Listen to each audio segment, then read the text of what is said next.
If it's time to raise your prices, here are some smart, easy ways to approach it. Yeah, being an entrepreneur, it takes guts. Let's get into it.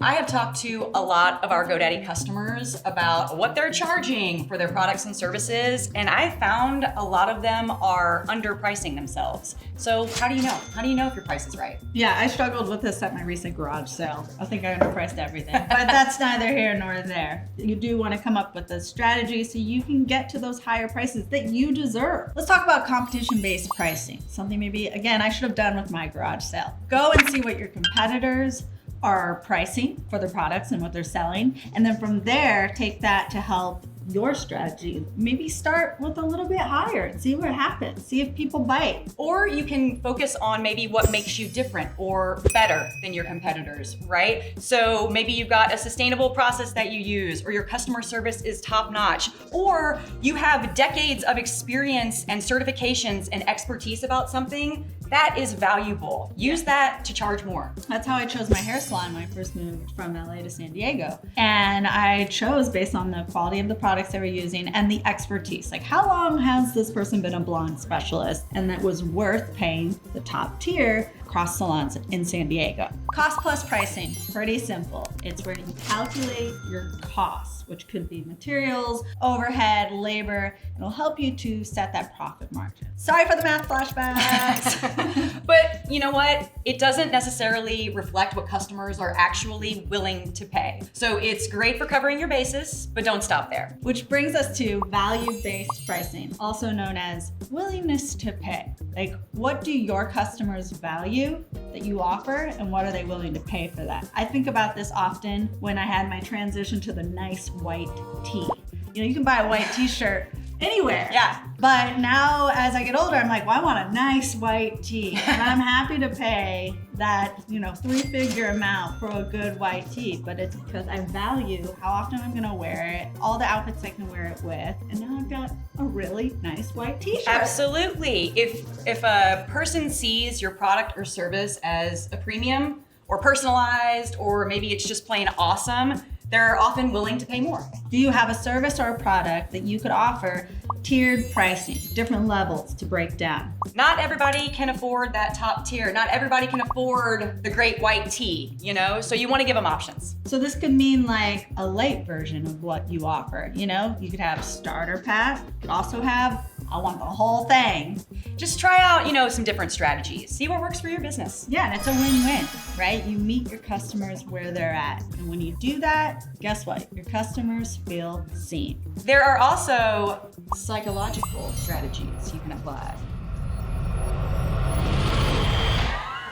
Okay. All right. For example, you could price something at $29.99 instead of $30. That's a deal. It does make people think that it's noticeably cheaper. People will psychologically think that's the case. The point is, you don't want to trick your customers, right? So you really want them to be able to see the value. You can also try bundling. So you could do like a buy one, get one. BOGO. Yes, buy one, get one half off. And then what your customers do is they feel like, I'm gonna save money. And then guess what? They are motivated to buy. Another psychological tactic you can use is called anchoring. This is when you take a higher priced option, place it right next to your main offer. It's gonna make your main offer look more reasonably priced by contrast. Are you not thinking about last night? I am totally thinking about last night. I think I know where you're going with this. Yes, okay, so we're literally at a restaurant and it comes time to order some wine, and producer Brian, he always has the great ideas.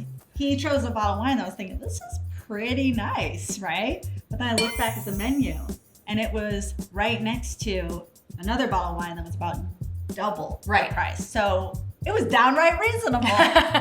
Once you've decided on a pricing strategy, similar to your relationships, communication and transparency are key. And when it comes to communicating about your price hike, frame it as an upgrade, right? Not just a price increase.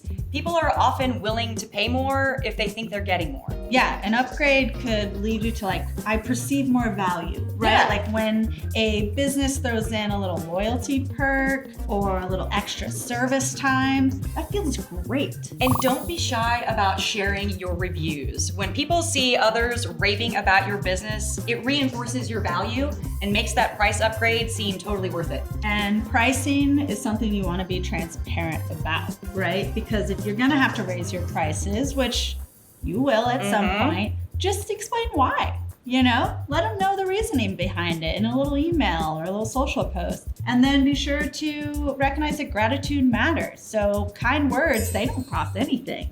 Just say thank you. Builds trust. Builds trust. If possible, give your customers a little bit of notice. 30 days makes a difference. They'll respect you for it, and it gives your customers time to adjust, Yeah, it's not greedy, it's strategic. I had this happen recently with one of my subscriptions, and I was already stressed. Like, I'm going to charge this now? No, 30-day notice. And it helps you to grow your business, sustain your business, and keep those doors open. And you know what? You probably are going to get some pushback, right? Not everybody's going to be happy about a price hike, but your true loyal customers, they'll understand and they'll respect you for it. If you try to please everybody, you're probably going to end up undervaluing yourself. So test different strategies, communicate clearly to your customers.